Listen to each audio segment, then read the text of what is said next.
Welcome to everyone. We're going to we've got just a few minutes. We're going to let a couple more people enter into the webinar here. So if you just give us a few minutes, we will get started on today's webinar.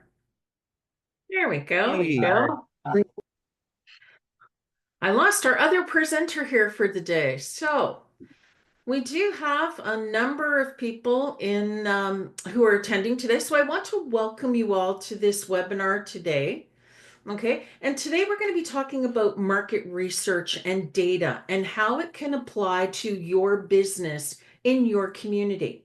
And so the first part of the presentation, what we are going to be doing is we are going to be having a presentation by Environics Analytics, and they are going to be going over some of the items that are going to appear in a market research report that we are going to be sending you. So I guess it would have been very helpful for me to introduce myself and the team. I'm Ramona Gallagher with the My Main Street program, and you're going to see up at the top there a number of people from the staff as well. So today we're going to give you an overview of what is involved in the market research report that you are going to be sent out by the end of this week, early next week, and some of the ways that you can apply this to your business. So I'm going to turn the presentation over to Greg Morton from EA, and he's going to talk about the actual presentation, what they do as an organization, and how we move forward. So the other thing that I'm going to note when you came on is that this session is being recorded. Okay, and it will be available on our website early next week if you want to be able to go over the information to review it again. During the presentation, we're going to say, while Greg is presenting today, I'm going to let him go through his presentation. We're going to have a second part where I'm going to talk a little bit about application and address some of the questions that you may have. So as we go through the presentation today, if you do have some questions, at the bottom of your screen in the black bar, you're going to see that there is a chat box. If you would like to be able to ask a question while you're thinking about it, please put it in the chat box and we'll deal with those in the second part of the presentation. So without further ado, I am going to introduce you to Greg Mortson from Environics Analytics. And he's going to tell you a little bit about himself and what the organization does and your market research report. So welcome, Greg. Thank you so much, Ramona. It's a pleasure to be here talking to folks today. As Ramona mentioned, I'm with Environics Analytics. And I've been an account manager here for a very long time, supporting a number of public sector organizations, including small municipalities and BIAs and large municipalities and government departments as well. So I've been at this a long time, and I'm excited to share with you some of the data you'll be receiving and how to interpret those and gain insights from them. So really, I'm going to be talking, I'm not going to try to stay away from a lot of the nuts and bolts and just give you the tools that enable you to actually use this information in your business. I'm going to touch a little bit on that, and Ramona is going to go a lot deeper in how you can apply these insights. So I'm with, as I said, Environics Analytics. We provide a lot of data and insights to not only public sector clients, but also private sector. We're big proponents in making sure that everyone we work with understands how to use the data. So it's not just, here's your data, good luck. It's, here's your data, now let's work together to figure out how you can best leverage it in your business context. We also have advanced analytics as well as some software platforms that help with all of this.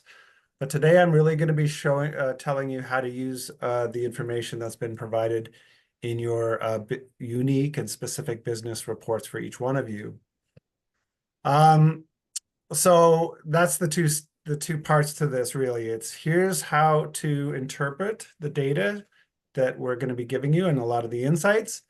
And then it's also here here are some examples in how you can apply those insights to your business. And, of course, you know your business best, so you'll know how best to leverage it. But we're just going to give you some examples and some ideas to maybe provoke some thought.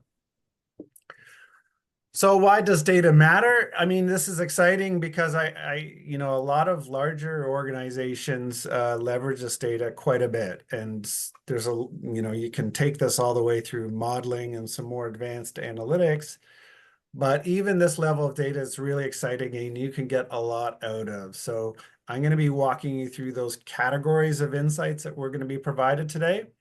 And usually this is reserved for large organizations, but today and with these reports, it's exciting because you get a view into some things that you may confirm what you already know about the area around your business, or it might provide some new insights in terms of the demographics, the lifestyle characteristics, what media they consume, and then what are some values that I'll get into a little bit later that really drive behavior for the households within your immediate area. So very exciting to be able to offer this to you today, and we're excited to see how you use it.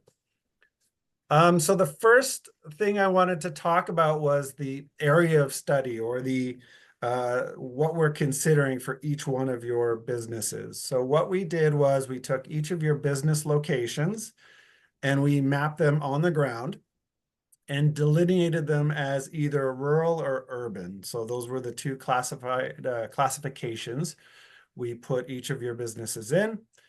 If it was a rural, classified as a rural business, we created a 15-minute drive time area around it. So what that means is it's essentially just a boundary where any household within that boundary could drive to your business in 15 minutes or less. So what that does, it's a 15-minute drive time boundary around it. All the insights you're going to see here are really focused on that area immediately around your business. If your business was classified as urban, being a lot more crowded and servicing probably a bit of a tighter area, we created a 50-minute walk time. So what that means is that any household or person that lives within this area can get to your business within a 50-minute walk. So that's how we created these two, what we call trade areas here. And this serves to represent the primary households in which you'll be servicing and supporting. So just an example of each one of these. On the left-hand side here, you see an example, an urban example of a 15-minute walk time. And you can see the boundary that was created as a result. And on the right side, it's a rural example. So a business that is in a rural area, and that's a 15-minute drive time. So you get a sense as to the difference in terms of sizes. But again, the important part here really is that the insights we're deriving really focus in the households and the population that live within each of these areas surrounding your business. So the first part of the report that I want to go over is really the foundation to a lot of the insights that you'll be able to derive, and that's demographics. So demographics dig into things such as age, gender, income, education, for the people that live within that trade area. What we do here at Environics is we do use the census information from Statistics Canada. The last one was in 2021. We use all our estimates and best practices to arrive at what we think is accurate level for all these variables for 2024. So you're going to get really up-to-date demographic information about the people who live around your business and who you serve. And as I mentioned, you'll get information around population and households, housing types and income, education level, typical employment locations, and then as well levels of diversity. So all those categories of insights are going to be available for you to learn more about the people who live within your trade area. And I think it's important to say in a lot of cases, it's going to confirm things you already know. And maybe in some other cases, you'll learn some things that maybe you weren't aware of. So that's what really makes this exciting. So when we start looking at demographics, for example, this is one page from your report. And I'm going to talk about a really important concept here, which are indexes. So what we've done for all these different variables, so an example of a variable here is median maintainer age. predominant marital status. You can see household size, one person all the way up to 5+ persons in each household. So each one of these variables we compare to Ontario or the provincial average. And that really helps to put some of these values into context, because otherwise, sometimes when you hear a value for something, you're not quite sure what it means unless you have that broader context. So in all your reports, what we've done is we've taken each one of the variables and we've compared it to the Ontario average or the provincial average. So you can see here an example. I'm looking at family status. So the way you can interpret this is you can say 18.8% of the families within your trade area that I talked about earlier belong to total lone parent families. So that's the value for the variable, but when we look at that index right below it, you can see it has an index of 112. And what all that means is that it's 12% higher than the provincial average. So really, wherever you see index, it's a comparison to the province. So in this case, we can say that 18.8% of the households within my trade area are total lone parent families, and that's 12% higher than the Ontario average. So that's something that makes my trade area unique versus the rest of Ontario. Another example could be marital status. So 52.5% of the households within my trade area are considered married or common law. And that, you can see the index below that, which is 93. So that's actually 7% below the Ontario average.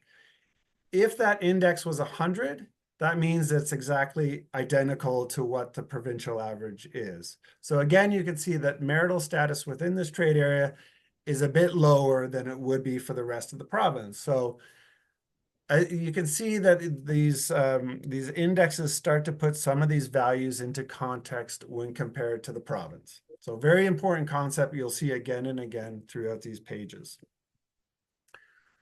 So I won't probably go through each one of these looking at time, but these are some of the ways in which you could apply this. You could say, okay, are there a lot of families in my trade area compared to the province? If so, how old do the children tend to be? Should I, expand my kids menu, for example? Or what is the predominant marital status in my trade area? How does that influence my menu or the setting for my restaurant? Maybe some folks, it skews a bit older in my trade area. Maybe I want to offer some seniors discounts. So these are the types of, or income levels, another very important one. Do people tend to be affluent in my area? Do I want to go a little more upscale? So just some examples. Ramona's going to go through a lot more of these sorts of examples in her portion of the presentation. Another section of the report starts to look at how people shop or eat in the trade area, or how they tend to. So you can see here, we're looking at the top restaurants in terms of food types that people have ordered from in the past year. So on the left-hand side, you can see the top 3 restaurant types in the trade area. And this is ranked by the percentage of households that have ordered from these types of restaurants over the past year. So you can see, no surprise, a pizza restaurant is the highest in terms of percentage. 54.4% of the households have ordered pizza in the past year from a restaurant. And you can also see Asian and other ethnic restaurants there. When we look at the other side of this section, you can see that what we've done here is we've ranked the top 3 restaurant types in terms of how they're indexed with, or how they compare to Ontario. So you can see that Mexican or burrito style restaurants, 29.1% of the households in this trade area have ordered from those types of restaurants in the past year. And that's actually 18% higher than the provincial average. And you can see that 118 index that indicates that. So this is ranking the top 3 in terms of how they compare to Ontario. So this section is really about what makes people in my trade area unique when compared to Ontario. So you could look at these sorts of things and see, well, should I expand my breakfast menu because it looks like people enjoy eating breakfast at restaurants, or maybe people tend to prefer formal dining. So maybe I want to go a little more upscale. Maybe I want to create more eat-in opportunities for my, grocery store slash eat-in restaurant. So these are some of the decisions that you can start to make based on knowing the people's behaviors when it comes to not only eating and ordering food, but then also other retailers. You'll see a lot in your report around other retail outlets as well. The next section of your report starts to look at the internet or mobile phone or media behaviors of the people and households within your trade area. So this is just one section, and I'm going to talk about these numbers a little bit, but it's repeated throughout all of these reports, the internet section, mobile phone, as well as media behaviors. So this is really about what they do on the internet, what they tend to do on the mobile phone, how do they consume their media. In this case, you can see we're just looking at television viewership. And you can see in this top example here, that index of 125 for heavy television viewership. So people within this trade area are 25% more likely to consider themselves a heavy TV viewer. So when we look at these numbers, we can see almost 20% of the population within this trade area consider themselves a heavy television viewer. When you see base here, it means Ontario. So the Ontario, when looking at the province, 15 or almost 16% of the population consider themselves a heavy television viewer. And that's where we're getting that index of plus 25% for this trade area. So this might influence how you engage with the population and the households within your trade area, really focusing on those media channels where they already are. And you can see below here, you can start digging into, okay, what programs do they watch even? For example, curling here bubbles up to the top, which is interesting. So very interesting part of the report. So like I said, you might learn people tend to listen to podcasts. Is that something I want to really focus on? People tend to love cooking shows. Do I want to offer more services catering to this type of audience? You can see how they consume online restaurant reviews. So do they contribute to those at a high percentage in my trade area? Maybe I want to focus more on that forum.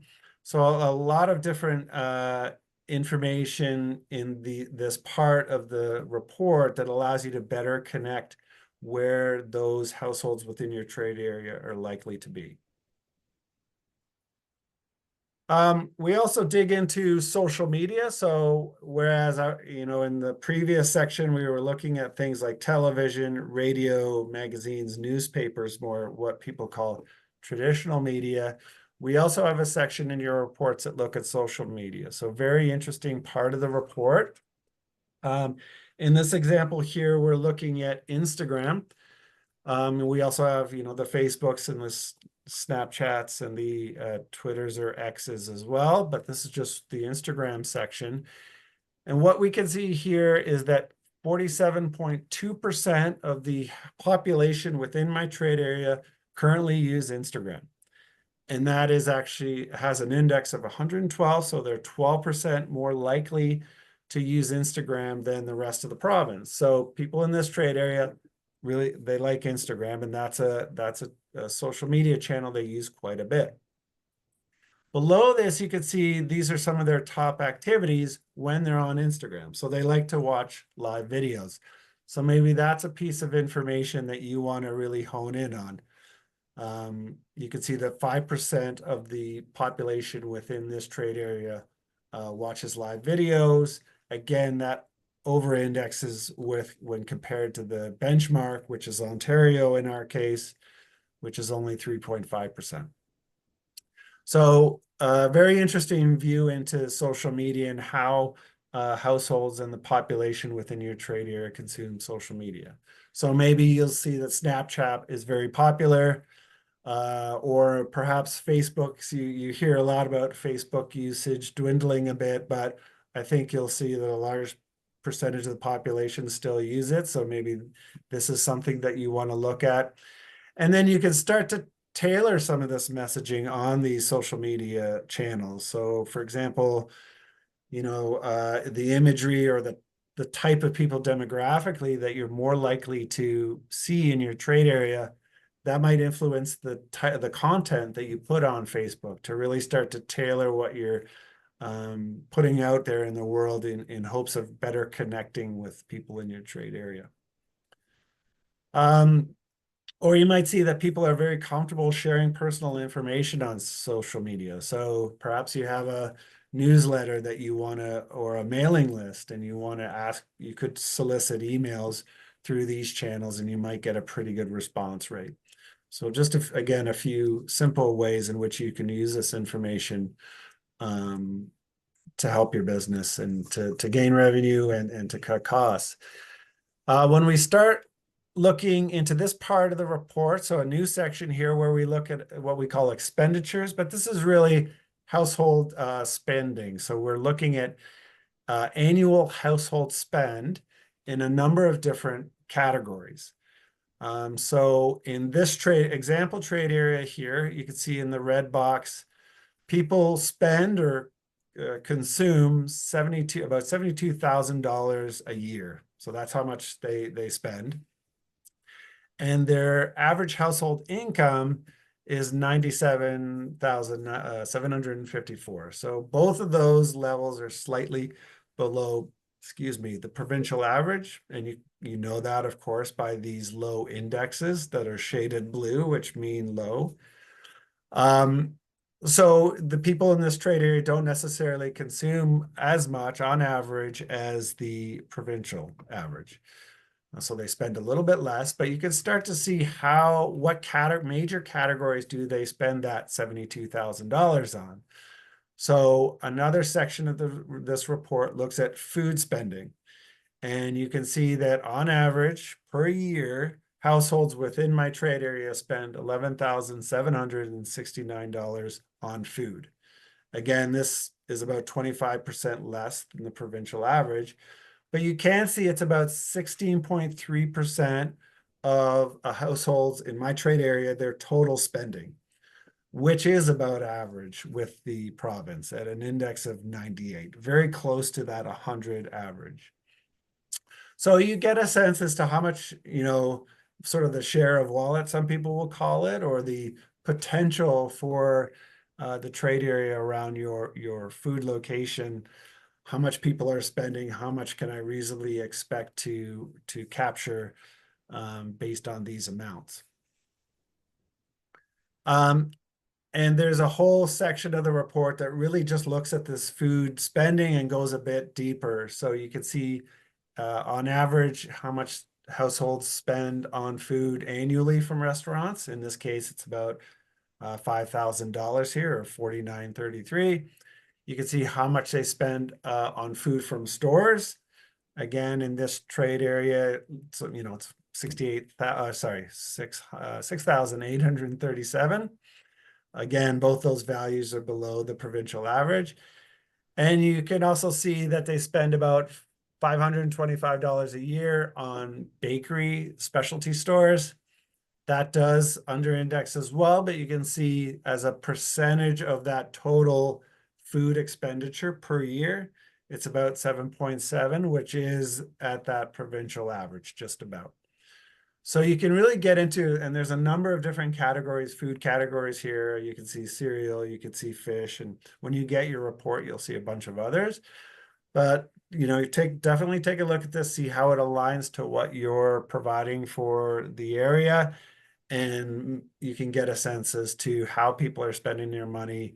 Does it align with some of the menu and food items that I am offering? So for example, you might see that they spend less from food from stores. Do I want to cut back on that grocery section of my restaurant?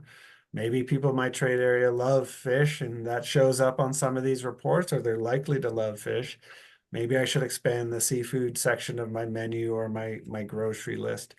So those are some very simple ways, and Ramona again is going to get into some other ones and how you start using some of this expenditure data um, to align with your menu and your food products that you're offering. Couple more sections here. This one is a very interesting data set that looks at social values. So these are the values that people have within my trade area that often drive behaviors, right? So this is a very interesting part of the report. On the left-hand side of it, you'll see that these are the strongest values that people believe in. So the top one here is global consciousness. So this is the idea that people in this trade area view themselves as citizens of the world. So they really have that global view of where they fit. So you might want to really hone in on that by looking at a more global approach to your menu and the surrounding market. Like, how do you capitalize on some of these values to really drive that engagement? We also, equally as important are some of our weaker values. You can see one of the weakest for this trade area, interestingly enough, is attraction to nature. So maybe, showing in my Facebook post, I might not want to show, scenes of nature when I'm trying to reach people in this trade area. Maybe I want to take another approach to connect with them at a level that aligns with their values and what they feel is important amongst themselves. So these are very interesting variables that allow you to tap into sort of those values and attitudes of people within in your trade area, tweaking maybe the imagery or the language you use in an effort to better connect with them. So very interesting set of data when it comes to outreach here. So you can see maybe people believe in a focus towards health. So how do I start to align my food or my menu to a healthier population and lifestyle? Maybe people index very low for xenophobia. So let's really embrace an ethnically diverse menu mix. So that could be one way to use this information. Or maybe people in my trade area show a very strong enthusiasm for technology. So how do I connect with them through an e-commerce channel, perhaps? So just a few simple ways in which you could perhaps use this information. And the last section I'm going to talk about, I'm just about at my time here, is our PRISM segmentation system. So this requires a bit of an introduction. What we do here at Environics Analytics is we categorize all the residential postal codes across Canada into one of 67 what we call segments. And this really captures unique lifestyle and levels of affluence and behaviors for 67 different categories of Canadians. So we do this to make it very easy to start working with our data, so people don't have to pick out a million different variables and somehow make sense of them. We boil it down into what we feel are very unique classifications of Canadians based on levels of affluence, behaviors, demographics, all sorts of different things. So the idea is people tend to cluster together. We do have a PRISM lookup feature on our website, which is very interesting. You can type in your postal code to see how you align with other people in your neighborhood. So very interesting data set. And that's another page here where we provide the top 5 PRISM segments that are present in your trade area. So in this example, you can see here the top segment in my trade area are what we call social networkers. You can see a little bit of a write-up about these folks. They represent about 36% of the households within my trade area. So in a lot of cases, I'm sure this is going to align with what you already know about the neighborhoods you serve. But in some cases, there may be some surprises in terms of the types of people who you're servicing. So my last slide here looks at how you can use this. So you may see these social networkers, as we saw before. They're young, urban segment that are very interested in staying fit. Again, pointing maybe towards some more healthier options on my menu. You might see a segment called On Their Own Again, which is a bit of an older crowd who you may not be as visible in the community, but is it an area that you want to really tap into, perhaps offering seniors discounts to draw them into your restaurant? And then finally, savvy seniors, which are a bit more affluent senior household.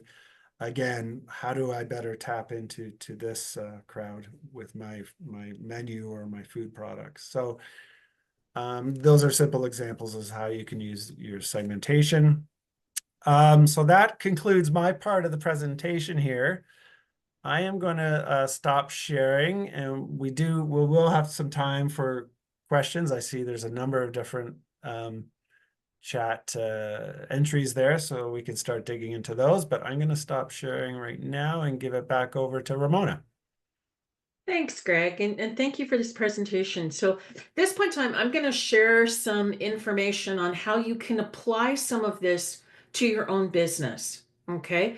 I'm just going to do a couple of the questions here just because they may become relative to what it was that Greg was talking about. So someone had asked about Blue Sky.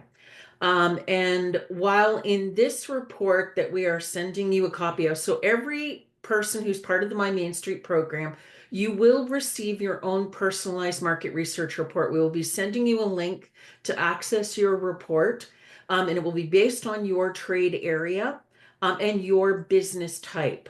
Okay. Blue Sky is, according to Nader at Environics Analytics, and he's also on the line here with us today. Blue Sky is not one that is included in this because it is a relatively new platform.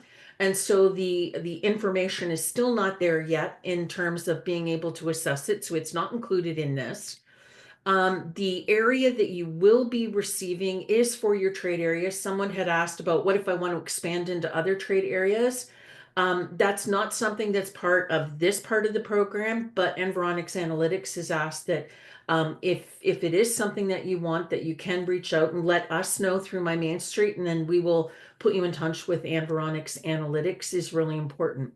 So one of the things that I want to focus on based on the data that you just received, and we can answer some other questions as well, is how do you in your business apply this? Okay. I am going to hazard a guess that most of you that are in your field of business right now don't have unlimited amounts of money to spend on all of these things. Okay. And so you really have to look at what can you do in your business or your area, given the limited resources and funds that you have. Okay. And so one of the first things that I'm going to tell you is that you have brick and mortar locations. You have physical locations on a street that you need to make sure that you have people's feet going through your door. Okay. And one of the things that sometimes business owners get so caught up in is when we're talking about social media or website or TV, it's like, Ramona, I have a website. So therefore, my client base is everybody in the whole wide world because I have a website. And that really is not true because what you're trying to do is make sure that there are people that are coming through your door at any one point in time. And so, one of the first pieces of business advice I will give you is please be the best that you can be in your own backyard. Focus on the area that you are in and making sure that you are capturing as much of that business as you possibly can. And I know some of you are going to go, but Ramona, there are other restaurants, there are other bakeries on my street. And so therefore, I have to figure out how I take away business from them. What I'm going to tell you is that your competitors are not necessarily your enemies. Okay. Your competitors can also be people that you collaborate with. So let's say that there are 3 restaurants and all of you are part of the My Main Street program and all of you have received the exact same piece of information that we are giving you here because you're all within the 15-minute walkability. how do the three restaurants, how do you work together to make sure that you are able to meet some of these demographics? So reading these demographics doesn't mean that you need to totally change your business or your business model. It's looking at what other opportunities or options people have in your community and seeing how you can slowly build this into what you are doing. That, interestingly enough, a couple of things that we found out from the demography, okay? Almost 20% of your people are lone single parent families. And if we look at some of the size of the families, we're looking at predominantly high. We've got a very high trade area with two-person, and we start to get down into lower averages when there's four-person families. And then you look at the fact that 51% of your people are, or just over 52% of your people are married, but the ages of your people go really high into lower age groups, with the average age being 51. So some of the things that you may look at, and I was reading an article the other day based on a seniors, talking about seniors. And so when we talk about seniors, some restaurants offer really, really big meal options. But a senior would like the choice. And the whole concept was seniors wanting to buy from the kids' menus and restaurants denying them because their kids' menu was a loss leader and they didn't want to do it. But if someone is asking you consistently for smaller portions, this might be something that you look at. If you're looking at that people are going out on dates and there's two people, maybe we look at creating more shareable type things. Okay, as opposed to having, really big appetizers and four plates of big appetizers, coming up with something different. One of the things we did with the restaurant as well, when they had a senior group, okay, and then the majority of their people coming in were seniors, do you have the proper cutlery, plates, forks, knives, spoons, cups for someone who may have mobility issues?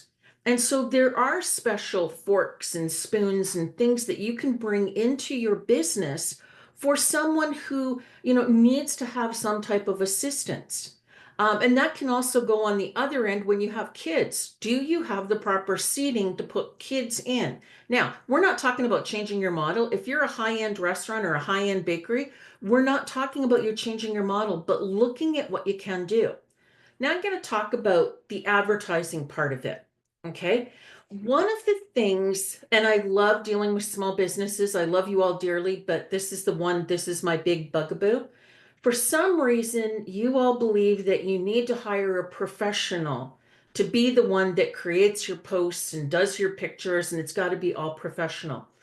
What I want you to think about as a business owner, I want you to think about how you, as a consumer, okay, as a person who buys from other people, how do you take in media? What do you look for?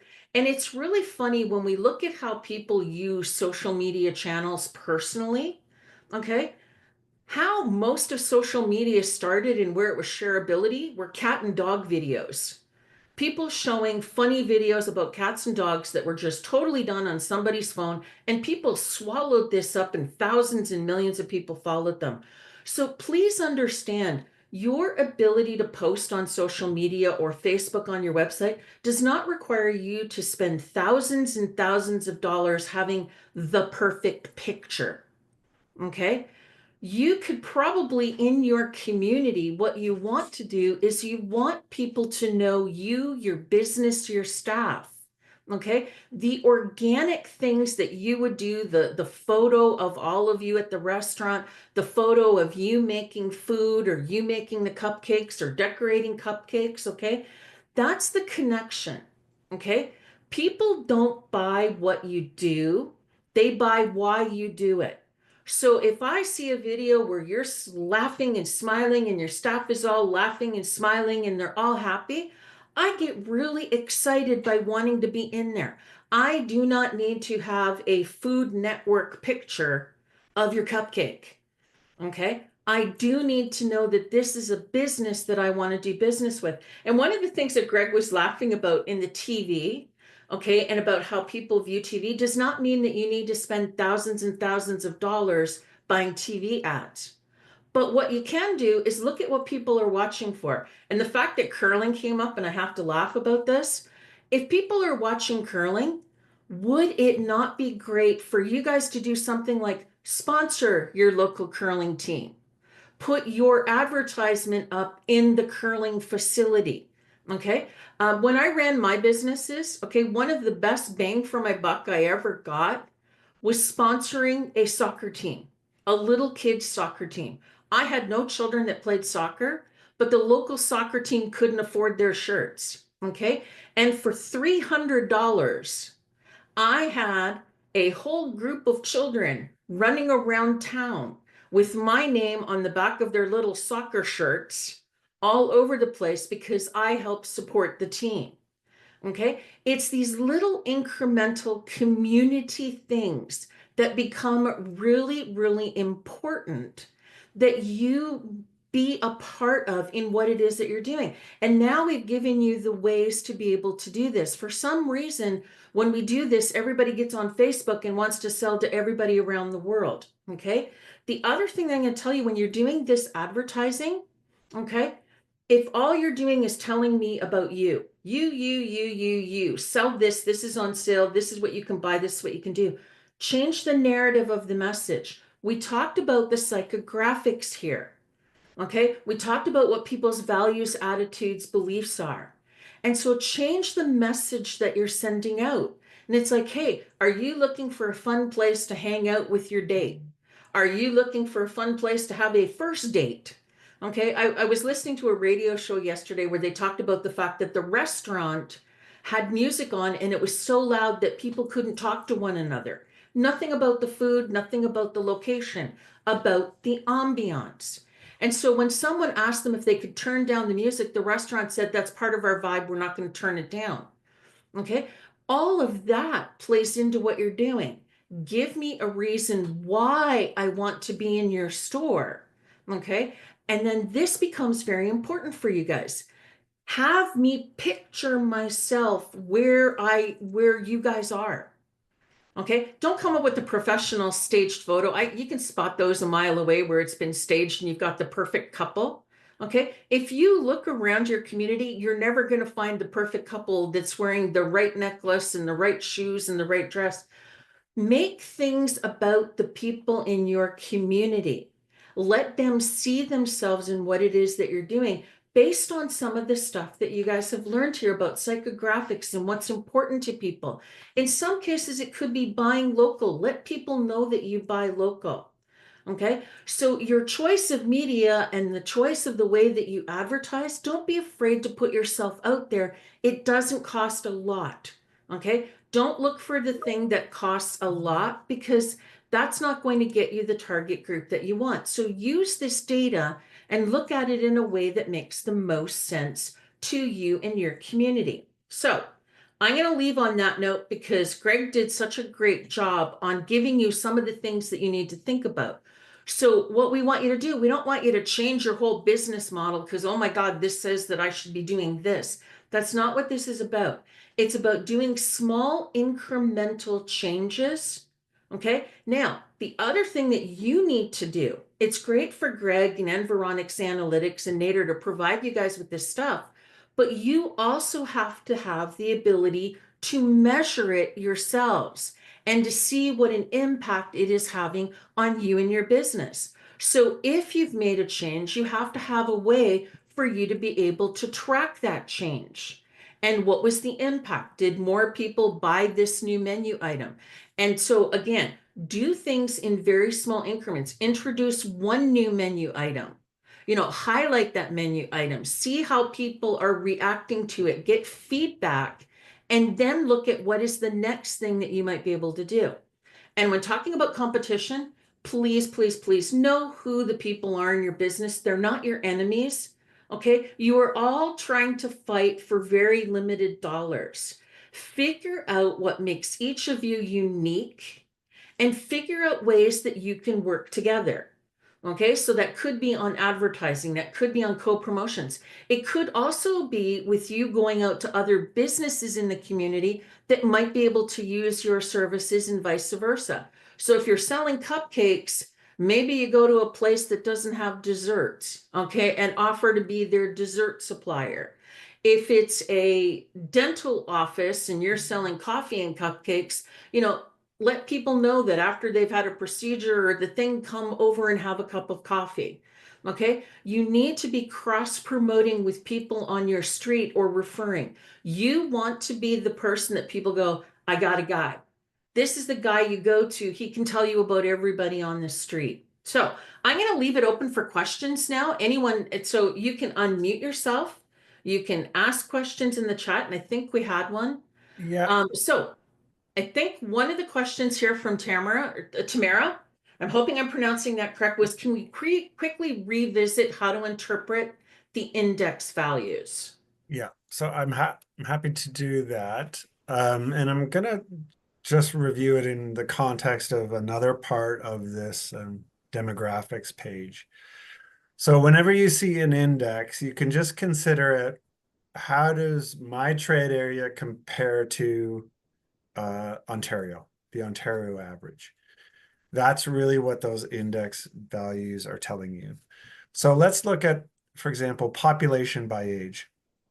So this demographic variable looks at different, what you call age ranges or cohorts, that is collected as part of the census that is done every 5 years. So you can see we have 0 to 4, 5 to 9, 10 to 14, these different age ranges.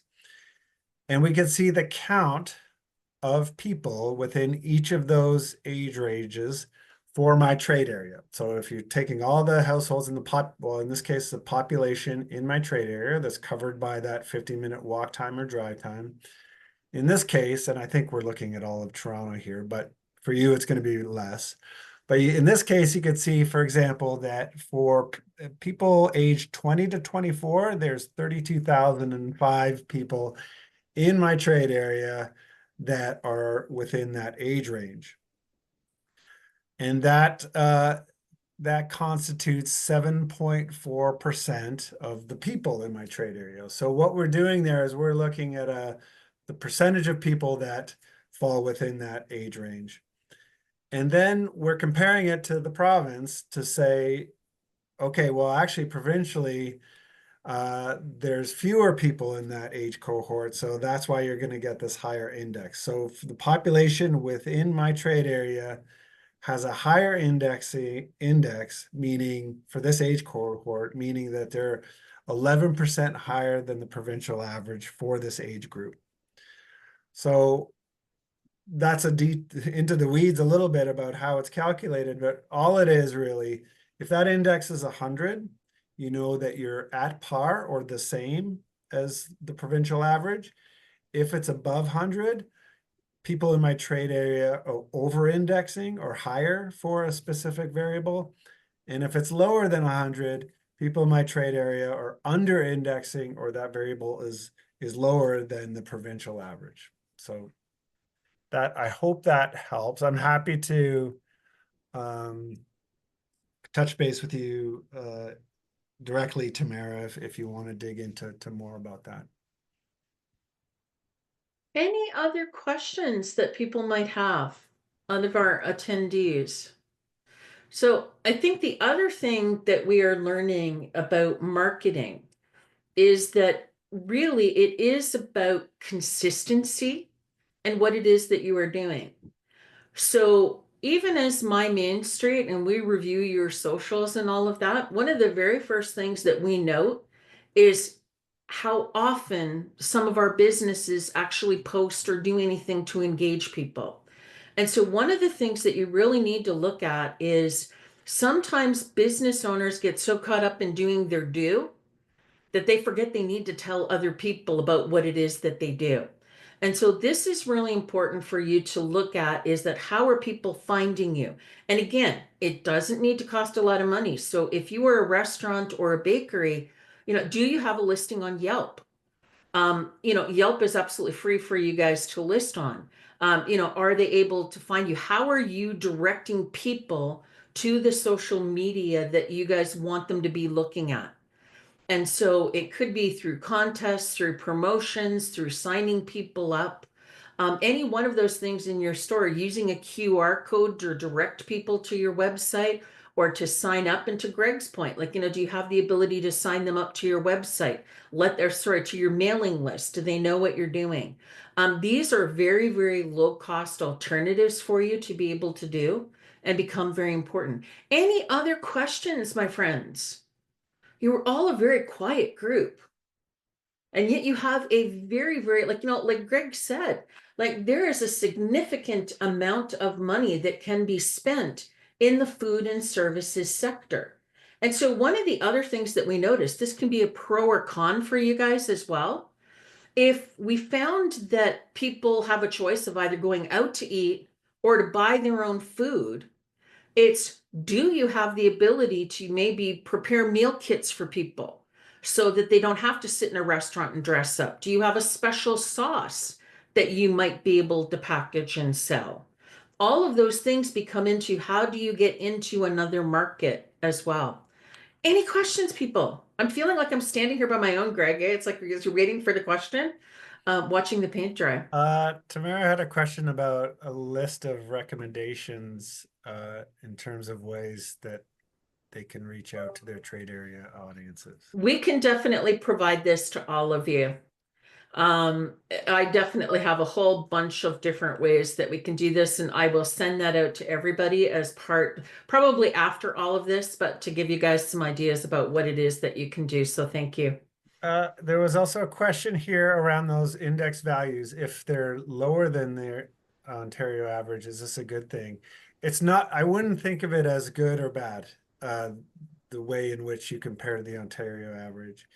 It's just what makes your trade area unique compared to the Ontario average. So you, for example, in the case I had, you could see that people seem to really like Mexican food a little more than the provincial average. So that's, neither a good thing or a bad thing. I guess it's a good thing if you're a Mexican restaurant, but how do you tailor your menu? How do you tailor your food products to align with that those tastes within your trade area? So I wouldn't look at it as good or bad, just as a business, how do I respond to some of those tendencies for people in my trade area? And I think to build on that, what Greg is saying as well is what's your value proposition? How do you differentiate yourself from other Mexican restaurants? And I mean, what's the definition of a Mexican restaurant? Could that be Taco Bell versus a true homemade, Mexican, where everything is homemade, organic, grandma's recipe versus fast food? All of these things come into the play in the way that you tell your story. How do you tell the story of you and your business and your why? Why did you get into the business? Why do you do what you do? Because if you can tell that story, you're going to hit on a lot of these key items that Greg is talking about. It's about differentiating yourself by the value and quality that you can provide to your customers. And so it's all about the storytelling. Now, I think there was another question that popped up, or whether that was a subject. It was. Any suggestions about when to advertise on social? Can you suggest a time frame? Seem to be a bit hit or miss. So I'm going to answer this one. Greg, do you have something that you guys have learned about this? No, go ahead. I think one of the things that we have learned in the fact that we are all creatures of habit. Okay. And so generally, if you are consistent in the way that you post, so it really is sometimes about consistency, that I know that every Friday or every Monday, I have a person in my local community who does a food service from a commercial kitchen. And so I know that on every Friday night, I will get an email from her telling me about what she's doing next week. And so I look for that, like I become conditioned to look for that on a regular basis. Okay. So it's about consistency, just making sure that, depending on what your messages are, that you're consistent with the group that you are working with. And that, you don't leave it for a couple months. Like, no word of a lie, guys. We have businesses that have not posted on their socials since 2018. Okay. If I find you and I'm looking at your socials and nothing's happened since 2018, my immediate reaction is, oh my God, they've probably closed their doors and this is just an old account. Okay, so it's keep it fresh, keep it going, but be consistent. And again, it's very easy for a business owner. Okay, and I know you guys are going to hate me for this, but and again, you can also prepare posts and set a forward date as to when they're going to be posted. So set aside some time in your week when you're blocking time, okay, for your business, that you have a block time that you create the post or create a number of posts, and then do the date when you want them released becomes really important. I hope that answers that question.